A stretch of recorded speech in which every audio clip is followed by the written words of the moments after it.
One of the weirdest things about how I met Maddy is the fact that I didn't meet her in Colorado, even though she lives in Colorado now. I actually met her at the world's smallest conference in Chicago. Like literally. I literally flew to Chicago, and it was a good excuse because my grandmother and my other relatives live in central Illinois. So I was going to be able to take the train down to a town that's near their town, which is surrounded by corn. And so I was like, oh yeah, this sounds like a good opportunity to go to this event. Oh, and I only spent $25 to get to Chicago from Denver. So it wasn't like I spent a lot of money. So it was fine. But what I didn't expect was that there would be 3 attendees. Even thinking about this now, I'm like, I can't believe this happened. It's kind of amazing. It's like the weirdest story, but this is how I met my friend Maddy Osman, who's the creator of the Blogsmith, who was living in Chicago at the time and is now here in Denver. And I'm so excited to have this conversation with her because honestly, she's an online badass. And I think that her insights about creating an online business, growing what you're doing, and just these strange times that we're in, like the insight's so important right now.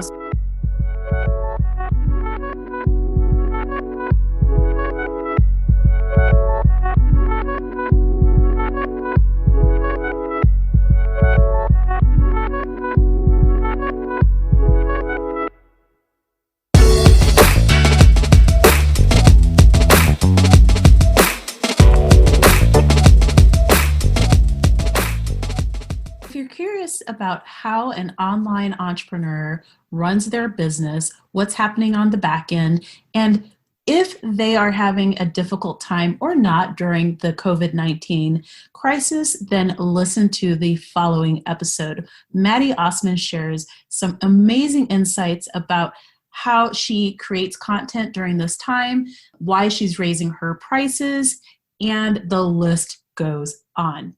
If you're looking to start your first online project, you'd like to create a blog, podcast, or write a book to grow your platform or your business, and you're finding yourself stuck, make sure to text Money Hungry to the following number, 66866. Again, it's Money Hungry to the following number, 66866, to grab the Do It Ugly toolkit today. Get started. It's free. Get started on your future online project. I absolutely love helping clients create businesses selling what they already know. Doors to the Brand Building Lab are opening soon. The Brand Building Lab is an affordable monthly membership helping you to envision, start, and launch your digital business today. So Maddy, welcome to the show. Yes, thanks for having me. I'm still cracking up thinking about how we met. Like walking in that day and just being like, oh, I wonder if I'm early, you know? And it's funny because it goes to my whole idea of Do It Ugly, which is like sometimes you have to create a thing and just see what happens. That thing was kind of a disaster, but I ended up with a friendship, so that worked out. And I did end up with the opportunity to talk about some content, and I could repurpose that. So if you could do me a favor and kind of share who you are and what you do, that would be fantastic. Absolutely. So I'm Maddy Osman. Like Michelle said, I founded a company called the Blogsmith, and most of what I do for clients right now is creating SEO content, specifically mostly for brands that operate in the WordPress space. And I've been kind of thinking a little bit more about like my niche and who I serve lately, and sort of like other words I guess I'd use to describe what I do is working with B2B technology firms. And we were talking, Michelle, earlier about how we're kind of well positioned to handle the COVID-19 like state of affairs. And I think that some of it has to do with like the types of topics, like our industries that we operate in. And I would say definitely like the B2B space seems to be weathering the storm fairly decently right now. Could you give us a little more insight into the actual activities of your business? Because I think some people might still be like, I don't, what's B2B? Yeah, absolutely. So mainly I work with clients to create like blog content for them, with the idea being that we're trying to reach their target customer through search based on like the types of words and phrases that they use when they are making a search. And then, following through once they land on that article to teach them about the company, maybe give them some specific use cases for using the product that I'm writing about, and ultimately trying to convert that person into a longer term customer. We're seeing a lot of really devastating images on the news. We're hearing about job losses. And what I find so interesting is that it's very specific where I think a lot of the job losses are being found.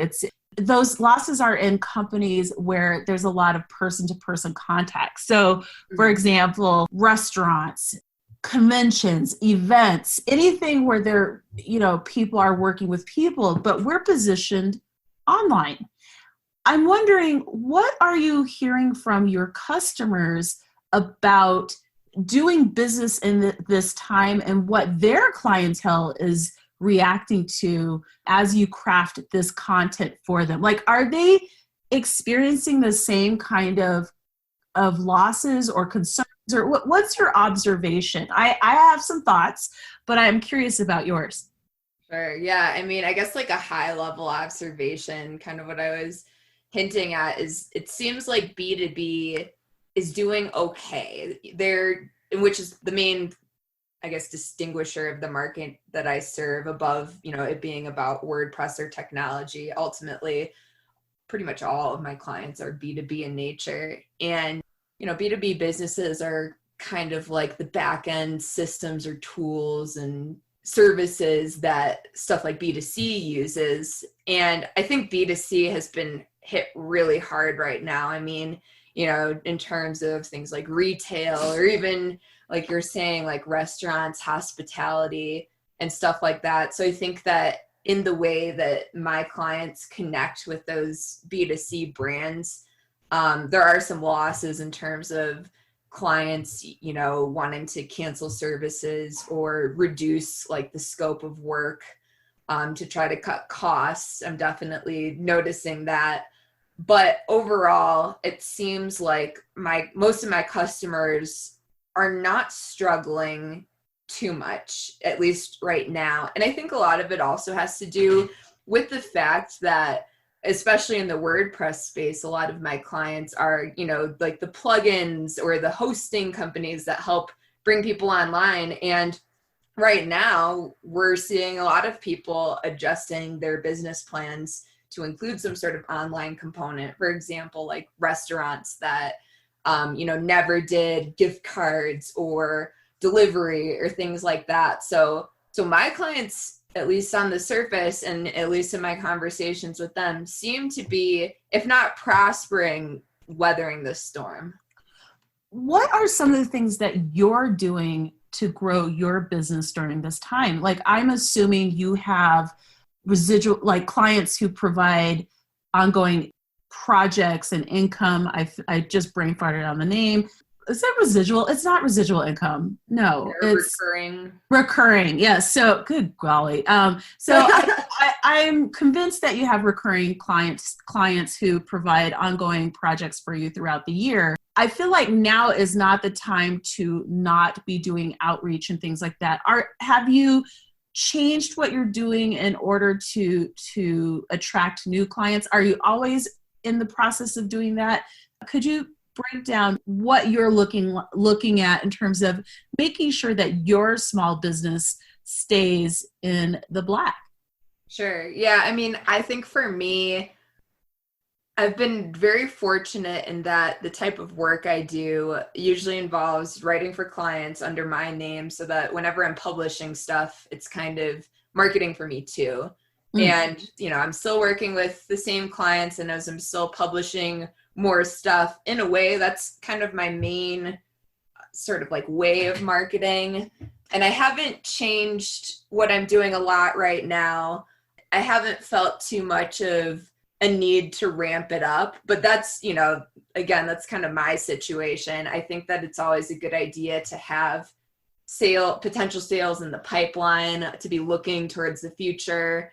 I've still had people reach out to me based on these articles I'm writing. And I think that like a takeaway for other people would be just try to show up wherever your audience is listening right now, or looking or reading, or whatever that might be. Like one thing that I did recently that resulted in a lot of emails and LinkedIn connections and things like that was I published an article for Search Engine Journal, and it was, my like regular scheduled slot, but I just made the topic relative or relevant to the times.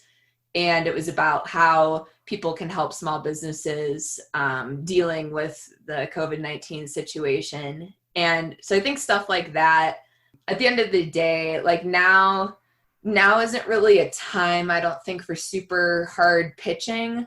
But I think if you can show up and you can serve other people and show value while demonstrating whatever you're capable of in terms of like what people would hire you for, that's really the best way to make both short-term and long-term connections. I know that you've also started building up passive income, and I quote unquote passive because it's never really passive until it really, really takes off. But I do know that you've been working on building up income on the back end, where you wake up, someone's purchased a course or good or service from you that you don't have to facilitate at that time. Could you talk about building that up and why you decided to do that? Sure. I think the best example for what's working for me right now is Skillshare, which has been a multi-year engagement for me. I think that my first class, I uploaded it was either 2017 or 2018, and I've been adding new classes since then. I've actually not added any new classes for maybe the past like 6+ months, but I still get money every month from them based on the amount of time that people are watching those classes, because they do like a revenue share model where after they cover their expenses, then they give the rest of that membership revenue to teachers, just broken down in terms of how many minutes that people are watching. So that actually has been kind of a passive income strategy that's been working really well. And, a lot of it has to do with the fact that people are home now. Some people don't have a job right now and they're trying to skill up.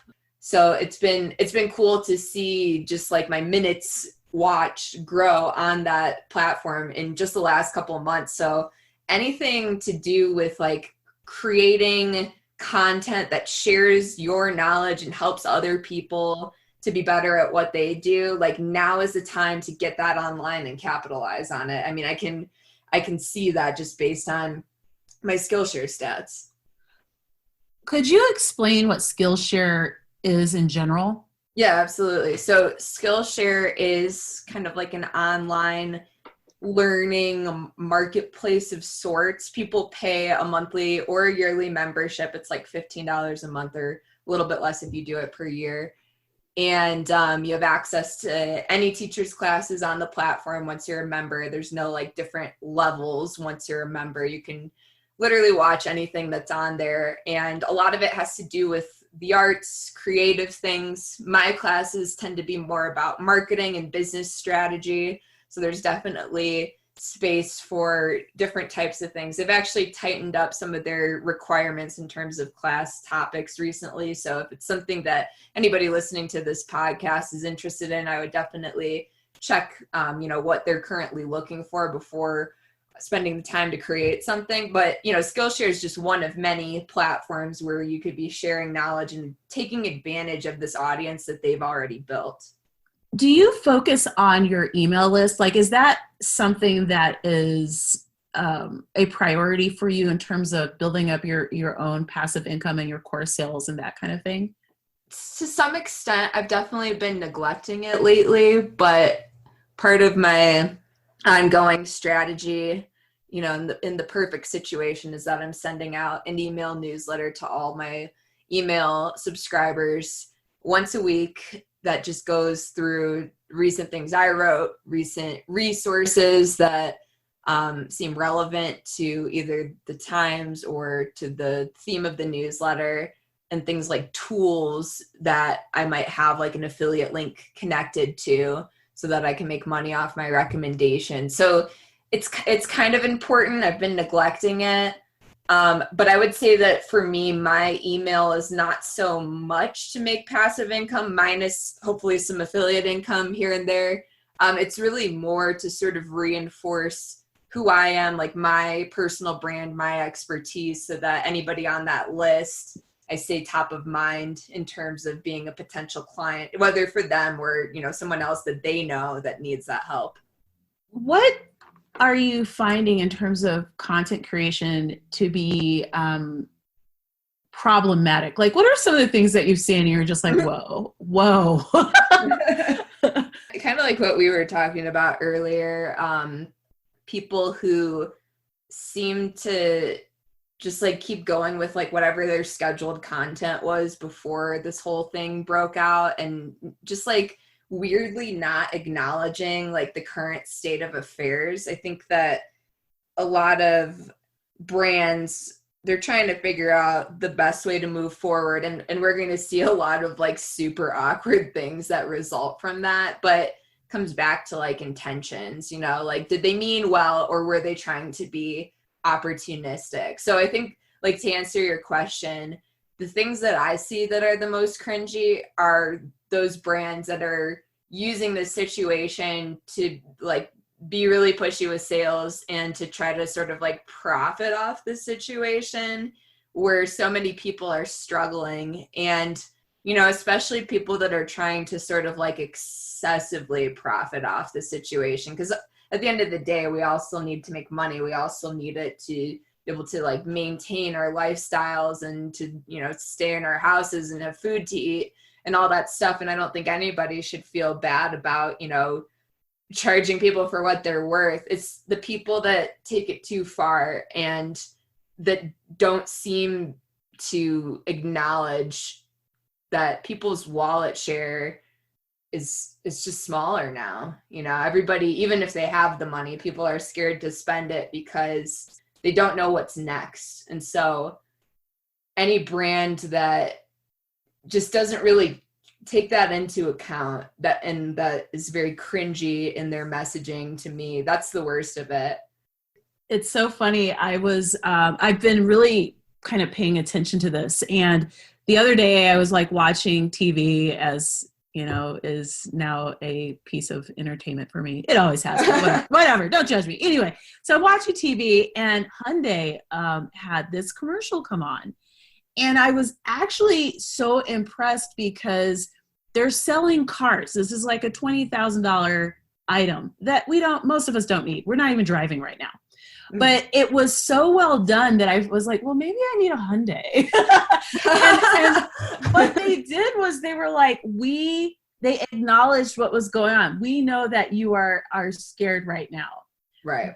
These are some of the things that we're doing to help our customers who find themselves potentially needing a new car, because sometimes you need a new car, even though we're not driving. Like people with kids, they need a car. Right. They can't not have a car. You got to get the kids around.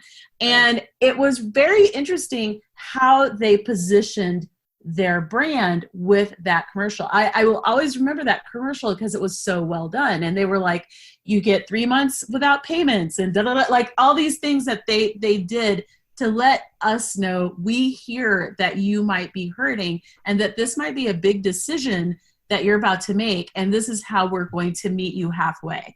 And it was so well done. There was also a local commercial here in Colorado with a plumbing service of some sort. And it was interesting because they did a similar thing, but their clients are worried because plumbers have to come inside. Right. And so the plumber in the commercial had a mask over their face, and they did they knock on the door and the client's like, hi, and they're like, hi, and they elbowed each other, like, what's up, And I thought that was really, really thoughtful because they were communicating a thing that we were concerned about, or we are concerned about, which is we don't want your cooties up in our house, but we got water that's not draining. How can you help us without freaking us out? So I think there's a lot to be said about very easy ways to thoughtfully position your brand during this time. You write content and you write very specific types of content. And I want to touch on SEO in a changing world. It's always changing. It's always, every time you write content, you are looking at keywords and things and searches and things like that in order to get people in front of the content. What are 3 super easy tips that you would share for content creators to consider right now? Oh, good question. Let me think here. I think high quality content is always going to be the best thing. Anything that you can write that helps your customers understand how to better use your product, or that answers like the very specific questions that they're looking to answer, is going to be a good use of your time. And especially if you pair that with keyword research to make sure that you're coming up in those relevant searches, assuming that, you know, you have the domain authority available to rank, which is a measure of your domain strength. Basically, that comes from the amount of backlinks you have. But even if you don't have a lot of backlinks, there are keywords that you can rank for. It just takes a little bit more digging. So I think like the first tip, I guess, is think from your customer's point of view. And one really easy way to do that, if you have some sort of like support, like Zendesk, some sort of support system that you're using on your website, is to look at what kinds of questions do people ask frequently? What comes up all the time? So why not go ahead and address that proactively? And that'll probably also have the dual effect of helping you to get less of those types of inquiries. You could focus on other things that are, more one-off situations that people are asking for help with. And then, create content that serves. It's not something that is 100% for your benefit, but is really to just help your audience to solve whatever, question, whatever problems they're dealing with. So put them first, ask them questions, or use their questions to craft it, put them first, and do some keyword research before you start to make sure that it's worth going into that topic, that it's worth investing your time, because you might have like a really great idea and you might start writing it, and then once you get into the actual process of like looking up keywords and trying to make it work from an SEO standpoint, you might find that it's something that's been done to death and there's just like no way you're going to rank for it with everybody else who's already covered it. So I recommend using a tool like Ahrefs, which is Ahrefs. It's kind of more on the expensive side. It's $100 a month. There are free options out there. They're not quite as good as Ahrefs, but just use some sort of tool so that you can get some data to back up whatever it is that you're going to spend your time on with content. One of the things I'm kind of spending some time thinking about, because I have 2 projects that I work on. One is neither one is a hobby, but one of them is about Colorado. And obviously the travel component of that is deeply affected by what's going on now. Definitely. And one of the things I'm looking at is how can I quietly build out content that serves people later? Do you know what I mean? Right. I personally do not want people from other states coming here right now. So I don't want to encourage you to travel during this time. I think it'd be insane until like maybe the fall, maybe. But it doesn't mean that my plans for what I'm doing for my site have ended. It just means that it's more of a long-term play. And I think for a lot of content creators, typically, whether it's a blog, a podcast, whatever it is that you're creating, it's a long-term play. Totally. And so right now I have a book that's been published for that, or that's about to be published for that site. And it's ironically but not ironically called Time to Visit Denver. And, but there will be a time when people are ready to visit Denver. So right. For someone who is like, I can't believe we are having a freaky pandemic in 2020 and we live in LA, for example, and they just had a earthquake last night. That was, I know, it's so bad. Very on brand for the year. Yeah. Disaster. All right. And I'm a LA blogger. What would be some of the things that a content creator could be doing now that might benefit them in the upcoming year? Like, what can I do now that will help me for 2021? Yeah, that's a great question. I think that now, if you have the energy available, which is kind of like the most important thing. What, in between day drinking and naps? What are you talking about? Right. You have like an hour. I think now is really a great time to kind of to take a step back from the day-to-day and think more strategically. So like as a blogger perspective, doing things like, making a list of topics that you want to attack, both timely and the more evergreen stuff. And I think it's okay, even in the case of like the types of topics that you would post on your Colorado blog about travel, I think it's okay to post those right now. And then the benefit of doing that is that they'll have more time to then gain relevance in search and to be indexed and, potentially come up when other people are looking for those things. So really, there's no bad time to post that type of content. And you could, if you wanted to, I don't know that you would need to do it, sort of add like a disclaimer at the top, like, I realize that you can't travel right now, but when you can, here's how you can plan that. So stuff like getting ahead on topics, starting to flesh out those topics, whether that's like outlines or even complete drafts. One thing that I'm doing in my business in terms of kind of taking a step back from the day-to-day is like looking at my processes and figuring out what could be better. So like in this past week, I've put together a new client intake form. I've put together another form where people can tell me like their unique writing style guidelines that I have to keep in mind. Like some clients have certain things that they want me to do with like subheadings, or words that they want me to avoid, or, should I use space around the M dash or not? So like things like that will help me over the long term. I'm also putting together like an intro packet that I can automatically send to anybody who gets in touch with questions about content writing with my company. So anything you could do like that to sort of like proactively answer people's questions, to sort of standardize your processes, to maybe take another look at your professional materials. So for like a blogger, maybe you have a media kit that is, really in need of an update, or, maybe it's a good time to take a look at your blog design and, maybe it's a good time to redo that, or, even just like spice up a couple sections, or to consider maybe new strategies for promoting your website.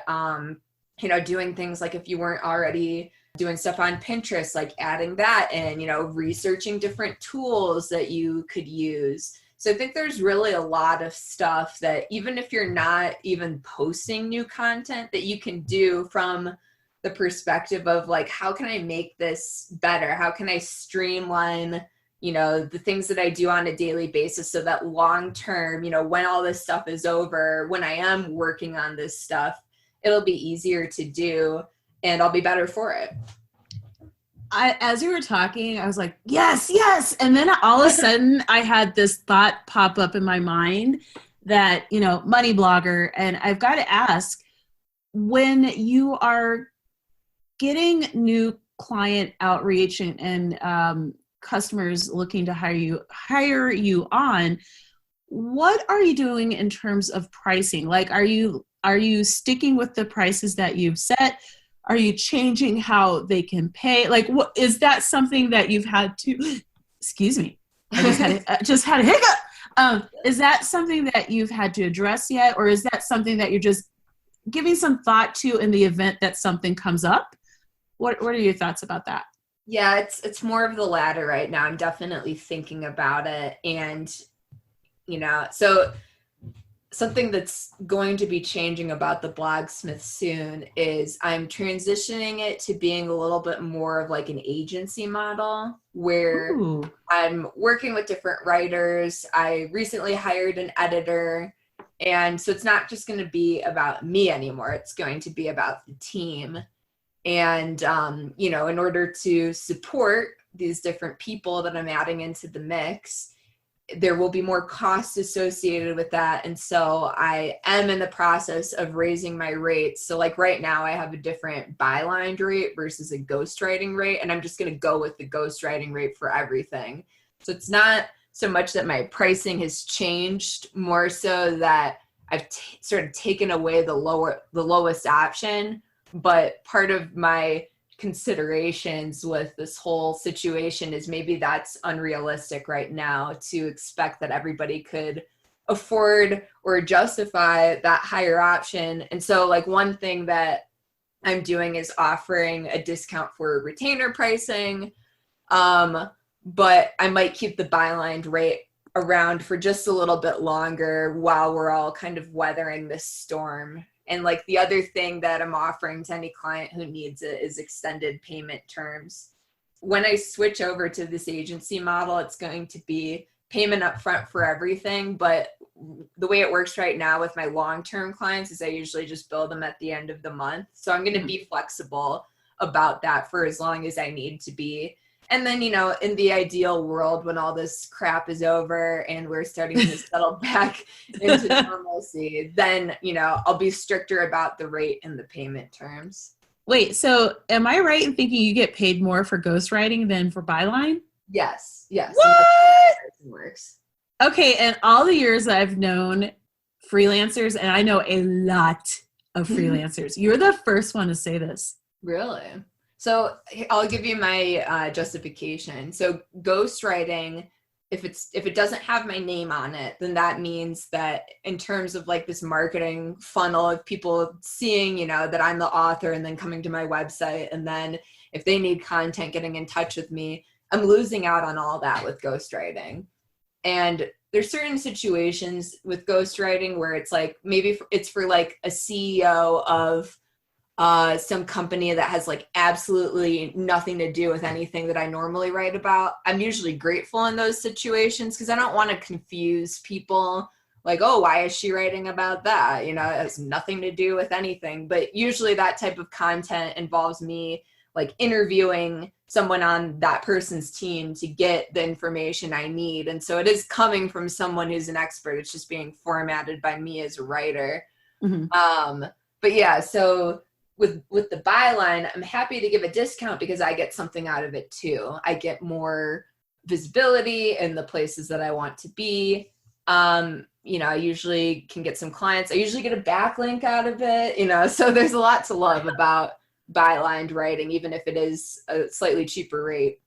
I don't know why, but this is just blowing my mind. And you write very extensive posts. Like your posts are very involved.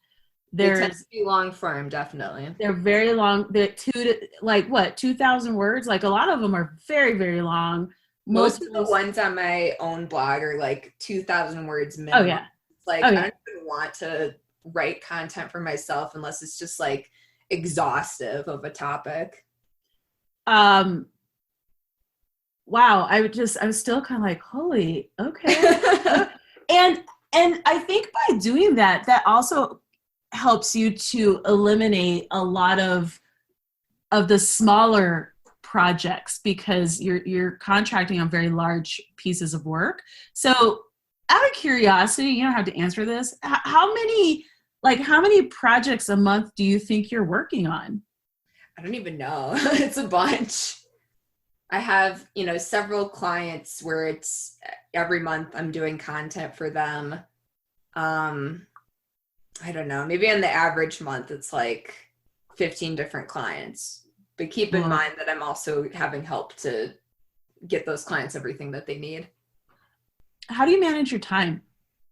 Not well lately. But again, in between naps and day drinking, like I feel like that's everyone right now. We're all having issues. I will say that like the best thing that I've done for myself is just like trying to keep a normal routine, like work between these hours, and I might deviate a bit and, get caught up in the news, or, maybe want to take a nap or whatever. It's another big thing for me has been just getting daily exercise. It makes me feel like I'm making progress towards like being healthier. And kind of like an offshoot of that is like taking our dog for a walk every day to make sure that I get some sunshine, and like see other people. So yeah, I mean, in terms of like work, I haven't been the best with managing time. I'm thinking that I want to try to do the Pomodoro method again, which for those who don't know it is like work with intense focus for 25 minutes and then take 5 minutes off and sort of rinse and repeat. Because I seem to be having a lot of issues focusing, I'm gonna try that to sort of attempt to override my own like instincts. What's next? So you're talking about doing the agency, and you've built out these passive income products. What does 2021 look like? And I asked this of my guest for this previous episode, and it was hilarious because she's like, "You mean 20 years from now, 2021?" So what are you looking at for the upcoming year? Yeah, I mean, the agency thing has been a huge focus for me. It's something that's been in the works for a while, and I'm kind of like chipping away at making it happen just as I have the energy for it on top of existing projects. Another thing that's part of that is I'm redoing my website. I'm actually working with a firm, even though I could technically do it myself, just because, if I do it myself, it'll take me all year to actually prioritize it. Right. So doing stuff like that, firming up my processes, and yeah, I want to grow my company. I want to see like where I could take it. I'm always the type of person who gets bored if I'm just like doing the same thing for too long. So I guess part of it is just I'm kind of bored with the current state of affairs, and I just want to see where I could take this. And then, as sort of an offshoot of that, I'd love to be able to travel more when we have that option. I'm hoping that things look a lot different next year because I want to get in a lot of travel, and, my fiance and I would like to have kids in the near future. So I want to do a lot of stuff like before we do that, just so that I can, I don't know, feel like fulfilled with my youth before I become a parent. You can travel with kids. I'm just going to throw it. I just don't want to. I'm one of those people who's like, I'm going to travel with my kids, but the trips would be obviously different, right? Yeah, I mean, I'm sure we'll do it, but I also like tell them, I'm like, if they're like 10 years old or whatever, like however old they need to be left alone, I'm like, we'll have like a house in the mountains with, goats and llamas and stuff, and like we'll just leave them so they could take care of the pets. I kind of love that, actually. That's why you have kids, right? For chores. Yeah, I remember, you know what? One of the reasons why I want to hire someone to clean my place, but it's too small, so I can't justify it. My mom had me starting chores at about 7. And so Nice. I'm over it. Like the only thing I still no, but it was like a good thing. But now I'm over cleaning. I cannot wait to not necessarily move into a bigger place, but it's going to have to be a little bigger in order to justify it because my place is too small. But the only thing I want to do now is cook for people because I enjoy that. But I hate cleaning. I like a clean home. I hate cleaning. Yeah, no, I'm the same way. It's like as soon as I can like justify outsourcing that, like I'm done. I'm done. I don't have to like feel accomplished, like, with the rag in my hand and looking at my house and how clean it is. Like that brings me nothing. Like I'd rather somebody else do it. I'm like it. No, I'm over it. I'm done. I'm over it.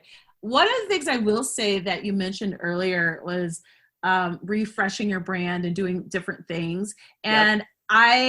I actually am in the process of changing my website's theme and repositioning it a little differently. A friend of mine does these things and she's really good. So I'm like, hell yeah, I'm going to do that. And I think that the other thing that you mentioned that was so important is just acknowledging where you're at emotionally and the pace that you can work at. Like right now, I have some systems and I have priorities that I have to work on each day. Sure. But my sleep is being disrupted because I live in a shared building. And so normally I would normally naturally wake up at like 6:37, right? I'm waking up later because my neighbor goes to bed so late. Like you can tell by their sleep pattern that they're stressed because they're up all night long. And so it's one of those things where it's frustrating because now that's affected my sleep pattern. And I'm at the point where I'm like, I'm giving myself grace within this situation to do what I can without driving myself crazy. You know, it's been interesting because I'm still achieving the same things. I'm a little slower, but I'm still getting stuff done. And when I feel like I need to like just have a day when I don't do anything, I have a day I don't do anything. Like I've just gotten to that point where I'm okay with that. And I have to be. For anyone looking to start an online focused project, what would be the number one tip that you would give them? That's a good question. I think probably the best tip I could give is to surround yourself with somebody who's already gone down the path that you want to take. Find a mentor. And I'm not necessarily saying find a coach because I don't think that there's a lot of like money available to spend on coaching right now. I mean, you know, whatever makes sense for you, obviously, but there are resources out there where you can find some help for free. My favorite recommendation for like anyone in the US is if you have a local small business advisory center. They're usually in like the bigger metro areas, like Denver and Chicago both have some. They have this program called SCORE, and they connect you with somebody who has like a shit ton of business experience. And my SCORE mentor is like a West Point grad. He went to Stanford. He's like the smartest person in the world. And, you know, like we set up meetings whenever I have something to talk about. And he always gives me really good ideas. And we usually talk about e-commerce because I have this print-on-demand tank top store.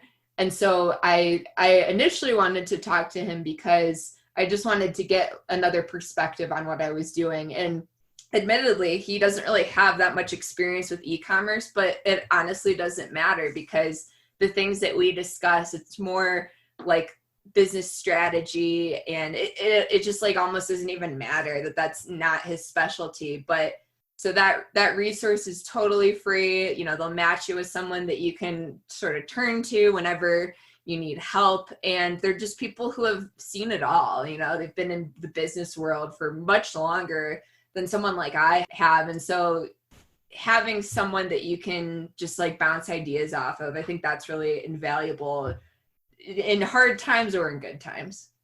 I have two last questions. The first question is, how did you build up your income in the beginning so that you weren't eating ramen hoping that your business would grow? I mean, I feel like a lot of business people kind of go through that stage and that's a legit stage. But what were some of the things that you did to really grow your income? Yeah, I think that part of it is it's knowing like what does every deliverable take to produce? How much of my time does it take? You know, do I need certain like tools in order to produce it? Like for me, Ahrefs, like my SEO tool, like how do all these costs like go into that? And then the more you think about like all the components and your own time that makes it up, then you start to value your time a little bit more. And then you reflect that in the pricing that you're quoting to people. It's kind of interesting. I had somebody who came in from my website recently and they saw my rates because I post them publicly. It's kind of on the higher end, at least that's what I hear from a lot of people that get in touch. But this guy had told me if it was any lower than that, then he wouldn't have been interested in looking for working with me. Whoa. So, I mean, stuff like that, hopefully that's an eye opener for people who are undervaluing themselves and thinking that, it's going to pay off if they just do stuff cheap right now. That's not necessarily the case. Your pricing it's messaging, it's brand, it's personal branding, it's a way that people understand what it's like to work with you, and it positions you in a certain way relative to your competition. So just value yourself, and the good clients will come. Part of it is also proving your experience, your expertise by demonstrating what you're capable of. But if you can do that, then you should definitely be charging what you're worth. Shoot, I have two questions. The next one is, how have you leveraged LinkedIn to grow your business? LinkedIn has definitely been huge for me. What I do is just make sure that I always have content going out there. So I would say like at minimum 3 times a week. You can schedule it, but just having something that keeps you top of mind, because LinkedIn, their social algorithm is still really great in that you can still get decent reach in terms of the people that follow you and even like their followers if they're interacting with your content, versus like the Facebooks and the Twitters of the world where you post something and almost immediately it's obsolete. So for LinkedIn, just show up, but also like toot your own horn. Here's an article I worked on. Here's a cool project that I worked with a client on. Here's a podcast feature I was on. So use like all the content that you're creating for other stuff and just kind of bring it together on LinkedIn and just stay top of mind, because if you're consistently showing up there, the social network where business gets done, then, when people see a need to work with you, they'll know who to get in touch with. So do you pitch people, or do people reach out to you, or both? In the beginning, it was me pitching people. And I would say nowadays it's a lot less of that. Every once in a while, if I see like an interesting opportunity to pitch someone that I'm not already connected with, then I'll take that. But for the most part, it's been a lot of inbound leads ever since I don't know, maybe even in the past like year or two, just sort of the proliferation of all the different outlets where you can see my byline by Maddy Osman and a link to my website. That's really helped me. For inbound leads, do they go to like a form that you like? I'm trying to figure out how they go from interested to they're a client or a lead, or you're having a conversation with them. That's the part I can't figure out. Yeah. So kind of like the flow is they're looking at some article I wrote for a client and they're like, oh yeah, I like her work. Let's look at her website. So then they go on my website, and the way it is now and the way it'll be on the new website is, very much focusing on the fact that I do SEO content. And, do you want to learn more about that? Click this button. Cool. So now they're on this page and it goes through like everything they need to know. It's kind of like an extended FAQ. What's included in my pricing? What is my pricing? What are some common questions that people want to know the answer to? And on my new website, it's going to lay out like the exact process, like what to expect at every step. And then what happens next is they are prompted to either fill out my contact form that's on that page, or to book a call with me on Calendly.